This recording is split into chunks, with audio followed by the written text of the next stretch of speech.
증거받을 하나님 말씀 제목이 뭐라고요?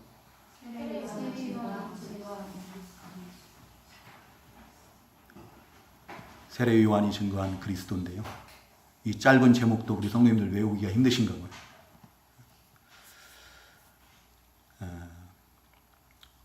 세례 요한은 그 앞에 6절에서 증거하는 것처럼 하나님께로부터 보내심을 받은 하나님의 사람이에요. 하나님의 종이죠. 세례 요한이 사역을 시작했을 때 얼마나 많은 사람들이 그 세례 요한에게 나왔는가.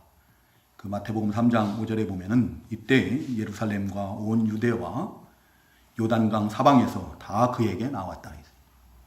나와가지고 세례 요한에게 세례를 받죠. 많은 사람들이 세례 요한에게 나오고 또 세례 요한을 따름으로 인해서 사람들은, 그 시대의 사람들은 세례 요한을 가리켜서 그리스도인가? 라고 이렇게 생각을 했다라고 했어요. 누가복음 3장 5절이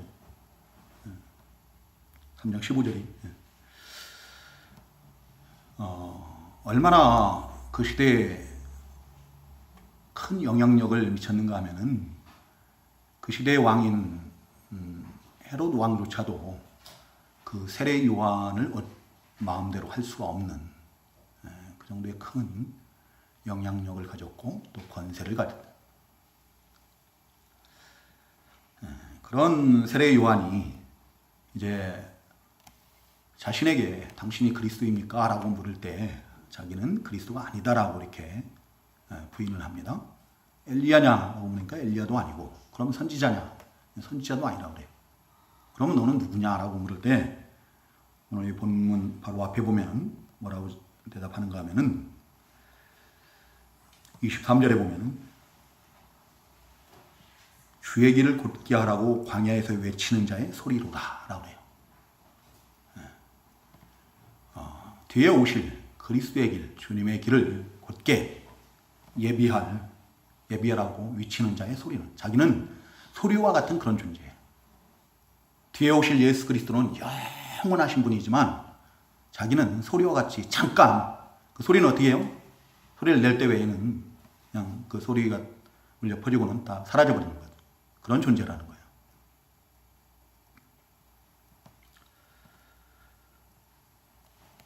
그리고 그 27절에 보면은 내 뒤에 오시는 그분은 자기가 그분의 신발끈을 풀기도 감당하지 못하겠다라고 이렇게 고백을 하는 거예요.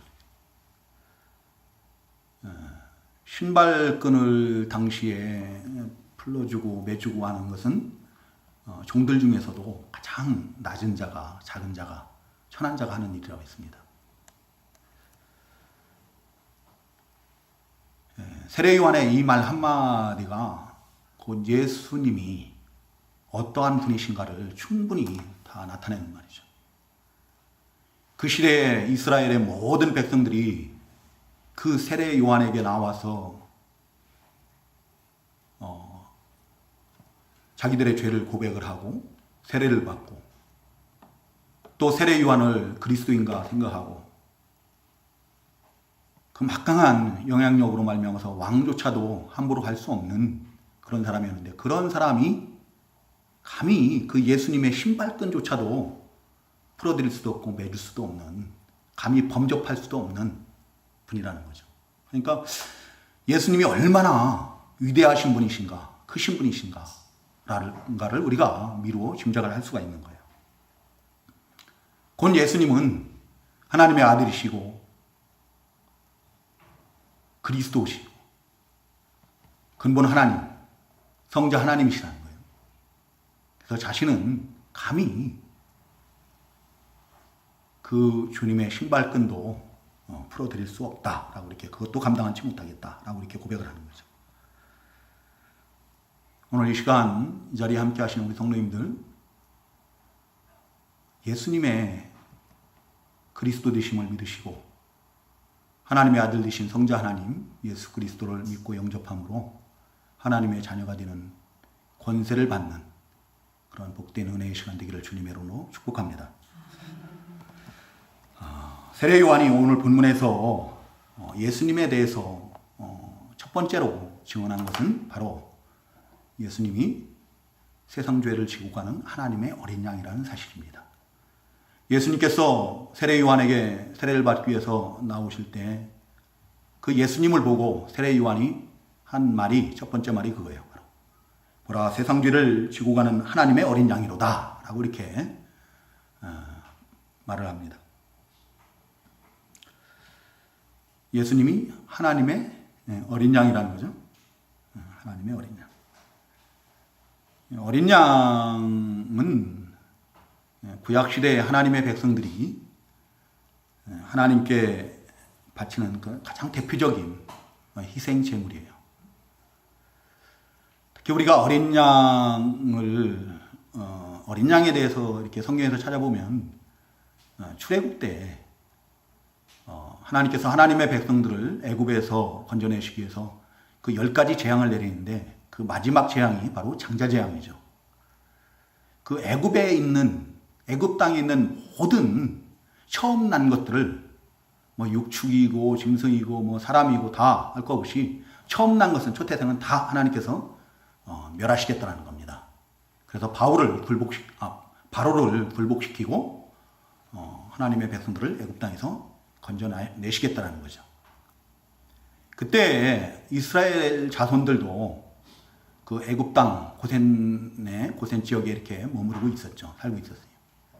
하나님의 백성들에게는 그 재앙이 미치지 않기 위해서 하나님께서 내리신 조치가 뭐예요? 어린 양을 잡아서 집마다 그 어린 양의 피를 문설주와 인방에 바르라고 했어요.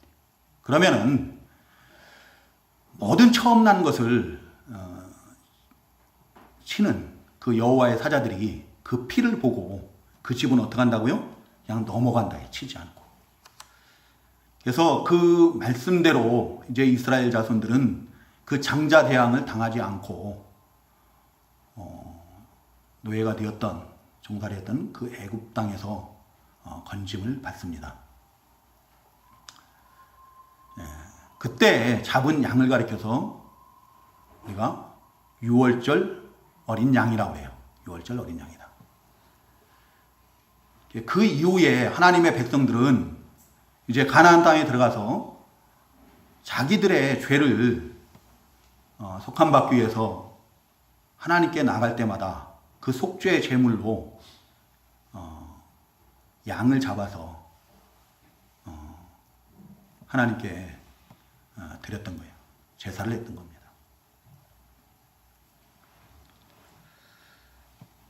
그 어린 양은 이제 바로 오실 그 예수 그리스도를 예표하는, 상징하는 것이죠.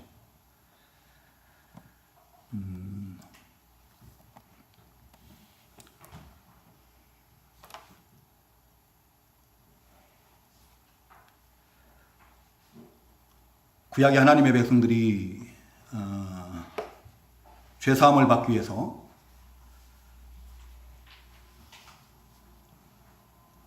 어린 양을 잡아서 속죄 제물로 드렸다고 했는데요. 이것은 오실 그리스도께서 바로 하나님의 택하신 백성들의 죄를 대신 그 십자가에서 죽으심으로, 피 흘리고 죽으심으로 그 죄를 대속하여 주실 것을 의미하는 거죠. 어린 양이라고 그랬어요. 어린 양. 어린 양은 죄가 하나도 없는 순결한 것을 의미하는 거예요. 바로 오실 그리스도께서 아무 죄도 없으신 분이라는 거죠. 죄를 알지도 못하시는 분이다라고 했어요. 고린도후서 5장 21절에 보면은 죄를 알지도 못하는 분으로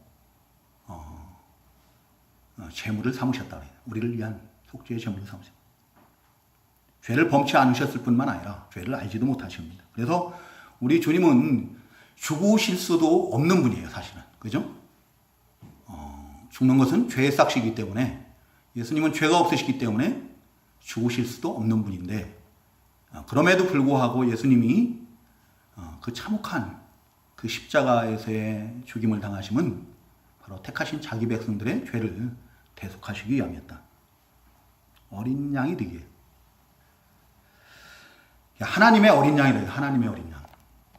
그냥 어린 양이 아니라 세상 죄를 지고 가는 하나님의 어린 양이다. 하나님의 어린 양이라는 말은 하나님께서 자기 백성들을 위해서 그 양을 준비하시고 내어주셨다는 얘기예요. 여러분 창세기 22장 그 8절에 보면은 이삭이 아버지 아브라함에게 묻습니다. 지금 이삭을 번제물로 드리러 가는 거죠. 모리아산으로 올라가는 중인데 아들 이삭이 물어보는 거예요. 이상하거든요. 불도 있고 칼도 있고 다 있는데 나무도 있고 근데 제물로 드려질 번제물이 없는 거예요. 그러니까 아버지에게 우리에게 칼도 있고 불도 있는데 하나님께 드려질 제물, 번제물은 어디 있습니까? 어린 양은 어디 있습니까? 물어보는 거예요. 그때 그 아브라함이 뭐라고 대답합니까? 아들아, 하나님께 드려질 어린 양은 하나님께서 친히 준비하시느니라 라고 해요. 바로 하나님께서 친히 준비하신 그 어린 양이 예수 그리스도인 거예요. 택하신 자기 백성들을 위해서 하나님께서 친히 준비하시고 우리를 위해서 내어주신 분이 바로 예수 그리스도다. 하나님의 어린 양 외에는 하나님께서 준비하시고 하나님께서 우리를 위해서 내어주신 예수 그리스도 외에는 우리가 하나님께로 나아가 예배할 때 아무것도 그 예수 그리스도로 만지지 않고는 하나님께로 나갈 수가 없어요. 예배할 수가 없는 거예요.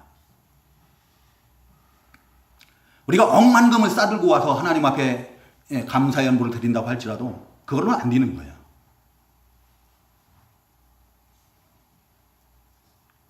오직 그 예수 그리스도로 말미암아서 그리스도로만 말미암아서 우리가 하나님께로 나갈 수 있는 거예요. 하나님께로 나갈 수 있는 길이 열리는 거예요. 오직 그 예수 그리스도로만 우리가 죄 사함을 받을 수 있고 구원에 이를 수 있는 줄로 믿습니다. 그래서 우리 주님께서도 친히 말씀하세요. 내가 곧 길이요 진리요 생명이니 나로 말미암지 않고는 아버지께로 올 자가 없느니라 라고 말씀해요. 우리 성도님들은 이 시간 우리 주님께 나올 때 우리 주 예수 그리스도를 믿고 의지함으로 나오셨습니까?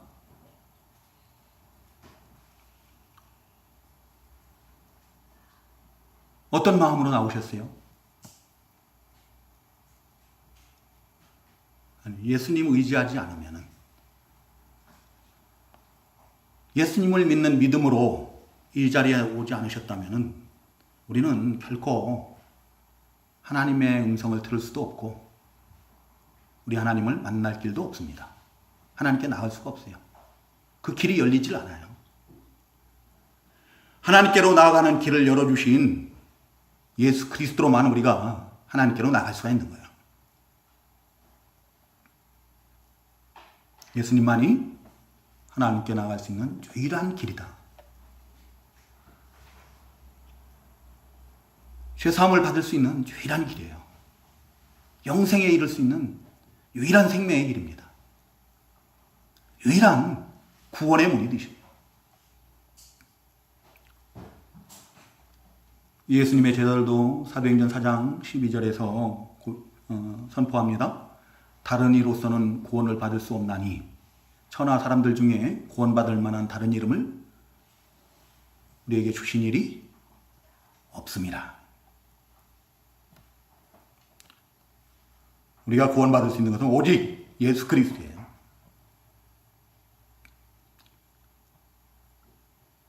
아무리 가난한 자라도 아무리 어린 자라도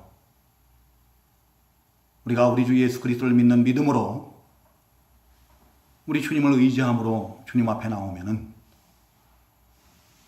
우리 하나님께서는 만나주시고 길을 열어주신 줄로 믿습니다.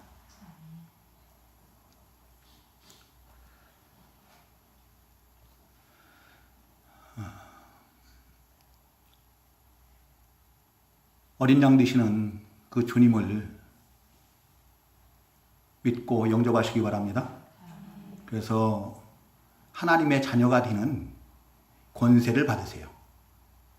하나님의 자녀가 되는 권세를 받으면 아버지께 우리는 모든 것을 다 구할 수가 있어요. 그러면 아버지께서는 또한 우리의 모든 필요를 아시고 다 더하시는 줄로 믿습니다.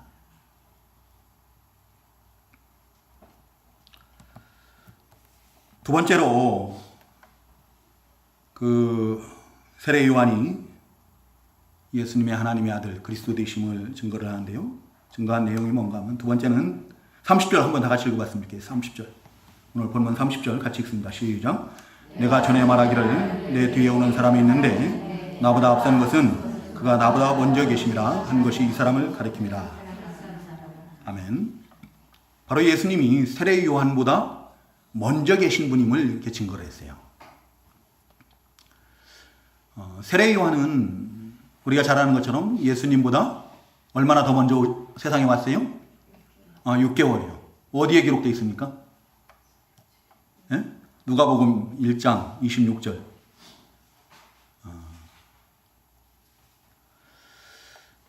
그리고 사역도 먼저 했어요. 그렇죠? 예수님보다 사역도 먼저 했고 뒤에 오실 그리스도의 길을 예비한 자예요. 예수님께서 세례 요한에게 나와서 세례도 받으셔요. 이처럼 세례 요한이 예수님보다 세상에 먼저 태어났고 또 사역도 먼저 했고 그래서 세례 요한도 오늘 이 본문에 보면은 예수님을 가리켜 내 뒤에 오는 분이라고 그러잖아요. 내 뒤에 오는 사람. 또 15절에서인가요? 거기서도 내 뒤에 오시는 이라고 이렇게 해요. 분명히 예수님께서 세례 요한보다 늦게 나셨고 또 사역도 늦게 하시고 그랬어요. 그럼에도 불구하고 오늘 이 본문 30절에서는 내 뒤에 오는 사람이 있는데 나보다 앞선 것은 그가 나보다 먼저 계심이라. 그 예수님이 내 뒤에 오시는데 근데 그분이 나보다 먼저 계셨다라고 해요. 먼저 계신 분이다. 우리 성도님들 이해가 갑니까? 우리 전 집사님보다 제가 한참 늦게 났죠? 근데 제가 우리 집사님보다 먼저 있었다라고 하면은 뭐라고 하겠어요? 아무도 안 믿죠? 그건 믿으면 안 돼요. 제가 우리 집사님보다 먼저 있을 수는 없죠. 근데 예수님이 늦게 태어나신 분이 그 세례 요한보다 먼저 계셨다라고 하는 거예요. 이 말은 곧 예수님이 그 1절, 2절에서 증거하는 것처럼 태초에 하나님과 함께 계셨던 하나님이시라는 거예요. 그 하나님이 육신을 입고 세상 가운데 오셨다는 겁니다. 믿으시기 바랍니다. 네. 그래서 예수님께서도 친히 그런 말씀하셔요. 그 요한복음 8장 58절에 보면은 예수께서 이르시되 진실로 진실로 너희에게 이르노니 아브라함이 나기 전부터 내가 있느니라 라고 말씀해요. 예수님께서 성육신 하시기 2000년 전에 아브라함은 있었던 사람이에요. 그렇죠? 거의 2000년 전에 있었던 온 이스라엘 백성들이 믿음의 조상으로 막 존경을 하고 그러는데 그 아브라함보다도 우리 주님께서 먼저 계셨다라고 말씀하죠. 그러니까 그때 그 말을 들은 사람들이 어떻게 해요? 예수님을 돌로 쳐서 죽이려고 하는 거예요.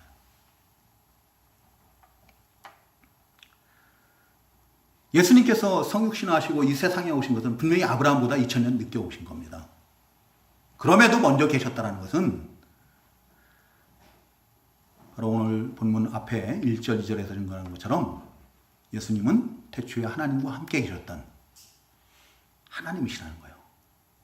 모든 만물보다도 먼저 계셨어요. 골로새서 1장에서 증거하는 것처럼 모든 만물보다 먼저 계셨고 그 모든 만물이 지으심을 받은 것이 다 그가 없이는 아무것도 된 것이 없다 했어요. 예수 그리스도로 말미암아서 그 모든 것이 다 지은 바 되었다는 거예요. 창조주 하나님이시라는 겁니다. 그 하나님께서 바로 육신을 입고 세상 가운데 오셨다는 거예요. 얼마나 놀라운 사실입니까?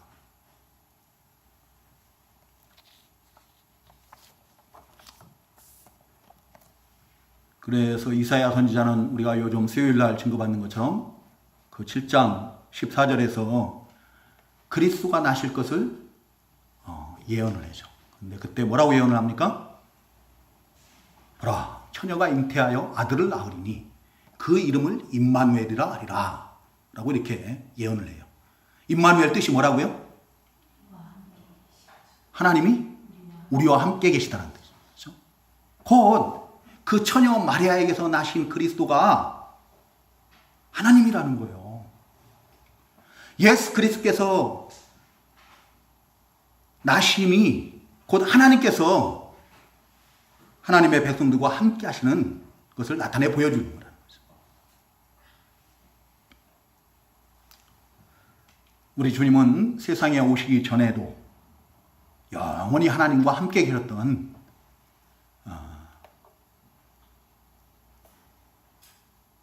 근본 하나님이십니다.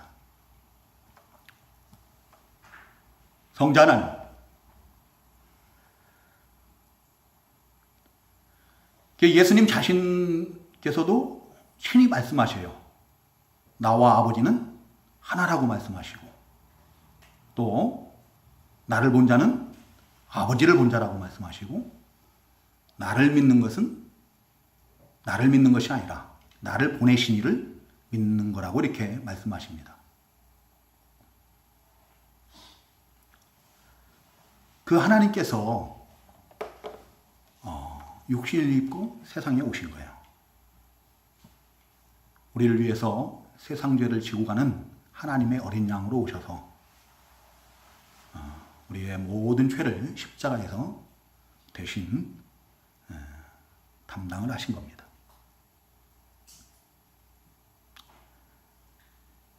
그래서 우리가 그 육신을 입고 세상에 오셨던 그리스도를 믿지 않고는 하나님을 믿을 수가 없어요. 나는 예수는 안 믿는데 나는 하나님을 믿는다라고 그런 사람들이 있어요. 예수님을 안 믿으면서 자기는 하나님을 믿는다. 그런 사람들이 누구예요? 지금도 있죠? 예? 하나님을 믿는다고 그러는데 예수님은 안 믿어요. 예수님을 하나님의 아들 성자 하나님으로 그리스도로 안 믿어요. 구주로 안 믿습니다.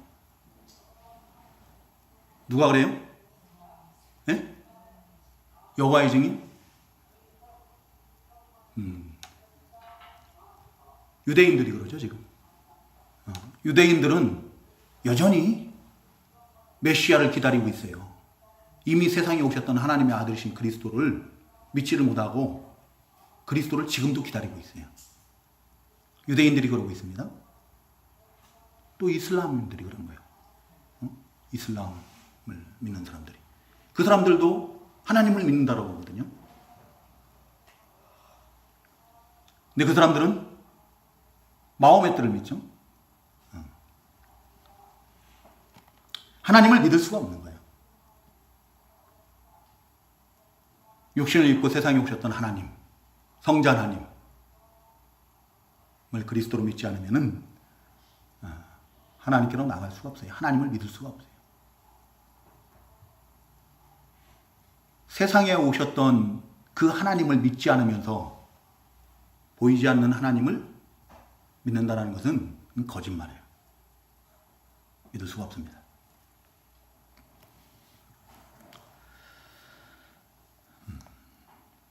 오늘날 가톨릭에서는 예수를 믿지 않아도 구원을 받을 수 있다라고 그래요. 하나님을 믿을 수 있고 하나님께로 나갈 수 있고 그렇게 그 종교 다원주의라고 해요.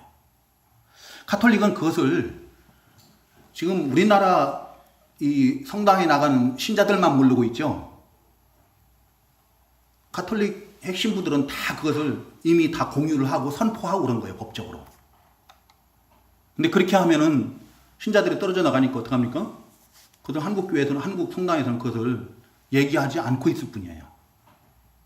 종교 다원주의를 공식화했고, 그래서 조금 관심을 가지고 들여다보는 가톨릭 신자들은 다 종교 다원주의자들이에요. 제가 만나서 얘기를 해보면 뭐라고 하면은 꼭 예수를 믿어야 되냐고 그래요. 그 사람들은.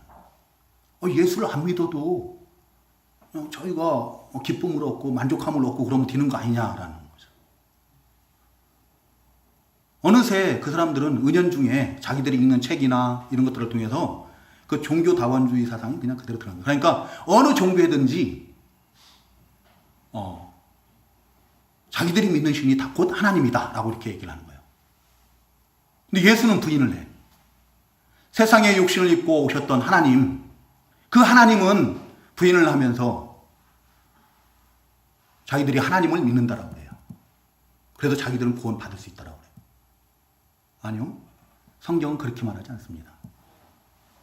하나님께서는 성경을 통해서 다른 이로서는 구원받을 수 없나니 그래요. 오직 예수 그리스도로만 우리가 구원을 받을 수 있다. 만약에 다른 이로서도 우리가 구원을 받을 수 있었다고 한다면은 바울 사도 같은 베드로 사도 같은 그 하나님의 귀한 종들이 손양원 목사님 같은 분들 이런 분들이 주님을 위해서 순교의 제물이 될 필요가 없잖아요. 억울한 죽음 당한 거지 그러면.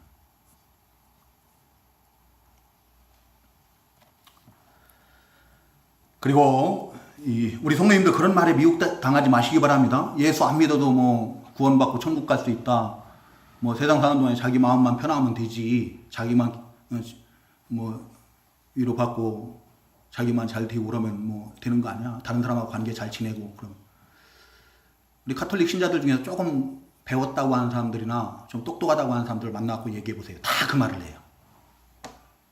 은연 중에 그래요. 꼭 예수를 믿어야 되나? 안 믿어도 나만 만족함을 얻으면 되는 거 아닌가? 다른 사람들에게 해 안 끼치고 그렇게 얘기해요. 그 말을 꼭 합니다. 예수 그리스도를 믿어야만이 구원을 받습니다 라고 그거 하면은 막 맹신자같이 여기고 멸시하고 조롱하고 우리 친구들한테도 그런 얘기도 욕도 얻어먹고 그랬어요. 기독교만 욕하더라고요. 교회만 욕을 해요. 근데 그 욕하는 친구가 카톨릭 성당에를 다닌대요. 뭐 그 사람들하고 맞서갖고 싸울 필요가 있겠어요? 그냥 듣고만 있고 마는데. 자, 그리고 세 번째로 그 세례 요한이 예수님에 대해서 증언한 내용은 바로 자기는 물로 세례를 베풀지만 뒤에 오시는 예수님은 성령으로 세례를 베푸신다는 겁니다. 여러분, 이 세례가 뭡니까? 세례. 우리 성도님들도 다 세례 거의 대부분 받으셨죠? 세례라는 것은 죄를 씻는 그런 예식이거든요. 왜 물로 이렇게 세례를 하는가 하면은 물의 기능 때문에 그런 것 같아요. 여러분, 이 물은 우리의 더러워진 몸이나 더러워진 옷이나 이런 것들을 갖다가 물에 넣고 빨면 어떻게 돼요? 깨끗게 하는 그런 어떤 기능이 있죠. 그래서 물로 세례를 베풀므로 말미암아서 하나님의 백성된 자들이 하나님 앞에 죄를 깨끗하게 씻어야 될 것을 상징적으로 보여주는 예식이 바로 이 세례인 거죠. 근데 물로써 우리 죄를 씻을 수가 있어요? 물로 우리 죄를 씻을 수 있다면 정말 좋겠죠. 물로서는 우리 죄를 씻을 수가 없습니다. 물은 우리의 더러워진 옷이나 우리의 몸이나 이런 것들은 깨끗게 할 수 있지만 우리의 죄를 씻을 수는 없습니다. 우리의 죄를 씻는 것은 하나님께서 하시는 일이에요. 우리가도 할 수가 없어요. 내 스스로 할 수가 없어요. 성령께서 하시는 일이에요. 성령 하나님께서 하시는 거다. 그리스도께서 보내신 성령께서 하시는 일. 성령께서 역사하시고 감동 주시고 깨닫게 하시고 그러면 어떻게 해요? 이제 성령의 역사로 우리가 죄와 허물로 죽었던 영혼이 살게 되고 자기가 죄인됨이 깨달아지고 예수님이 그리스도 되심이 믿어지고 그래서 그리스도와 우리가 영적 연합을 이루고 죄사함을 받고 의롭다 칭함을 받고 구원을 받고 영생을 얻고 그러는 거죠. 이게 성령께서 하시는 일이기 때문에 성령 세례이거든요. 성령 세례. 그러니까 우리 주님께서는 성령으로 세례를 베푸시는 거예요. 성령으로 하지 않고는 이 거듭남의 역사가 있을 수가 없습니다. 그러니까 우리 주님께서도 성령으로 거듭나지 아니하면은 물 곧 성령으로 거듭나지 아니하면은 하나님의 나라에 들어갈 수 있어요? 없어요? 들어갈 수가 없다라는 거예요. 구원을 받을 수 없다는 거죠. 죄사함을 받을 수 없다는 거예요. 그렇게 될 수가 없는 거예요. 성령으로만 우리가 허물과 죄로 죽었던 영혼이 거듭나는 거예요. 그래서 자기 죄를 깨닫고 그리스도로 구주로 믿고 영접하고 그래서 우리 주님의 그 십자가 대속의 은혜를 믿음으로 말미암아서 우리의 죄가 하나님 앞에 다 씻김을 받는 거죠.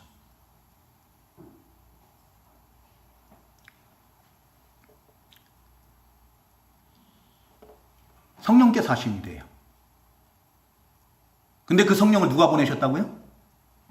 아버지께서 보내시는데 세상에 오셨던 성자 하나님께서 아버지께 구해서 성령 하나님을 보내신다고 그래요.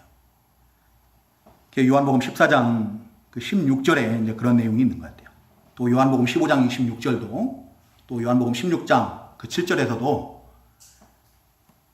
이 땅에 육신을 입고 오셨던 그리스도께서 우리 죄를 대속하시기 위해서 죽임당하시고 부활하시고 이제 승천하실 때 승천하심으로 말미암아서 그때 아버지께 구하고 아버지께서 이 땅에 보내실 그 성령의 역사로 우리가 예수 그리스도를 믿고 죄 씻음을 받을 수 있다는 거죠.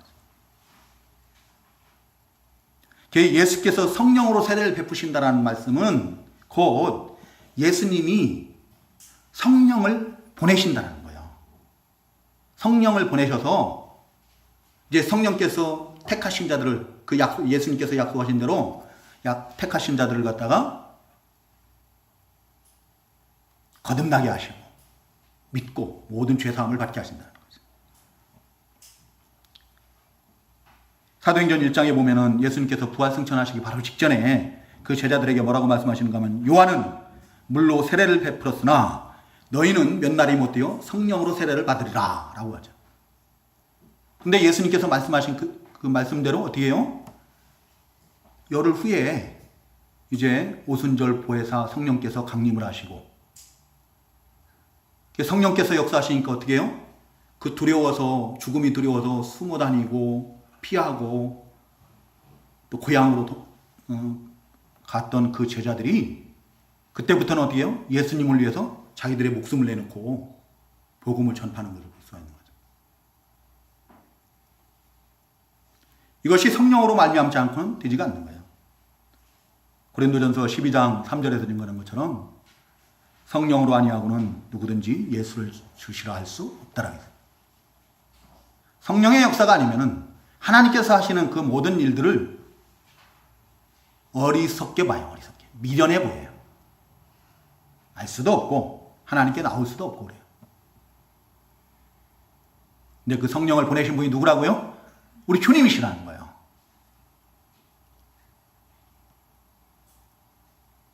부활 승천하신 주님께서 그 약속대로 이 땅에 성령님을 보내셔서 그 성령께서 역사하심으로 모든 택함받은 자들이 이제 거듭나고 그리스도를 믿고 모든 죄사함을 받고 하나님 앞에 의롭다함을 받는 거예요. 이게 성령 세례인 거예요.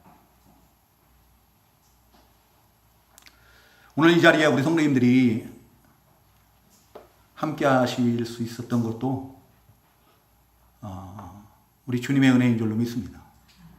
주님께서 보내신 성령님께서 우리를 성전 삼으시고 우리 안에 내주해 계시고 또 우리에게 믿음도 해 주시고 감동 주시고 인도하심으로 우리가 지금 이 시간도 이 자리에 있는 줄로 믿습니다.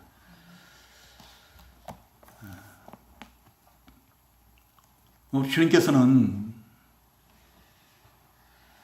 우리 가운데 영으로 내주해 계신 거예요. 영으로 내주해 계시고 늘 우리와 함께 하시고 우리를 인도하십니다. 우리가 예수님에 대해서 많이 증거를 받아요. 많이 증거를 받는데 조금 지나가면 어떻게 해요? 또 다 잊어버려요. 감사하게도. 그래서 저는 그 말씀 가지고 또 증거할 수 있고 또 증거할 수 있고 그래요.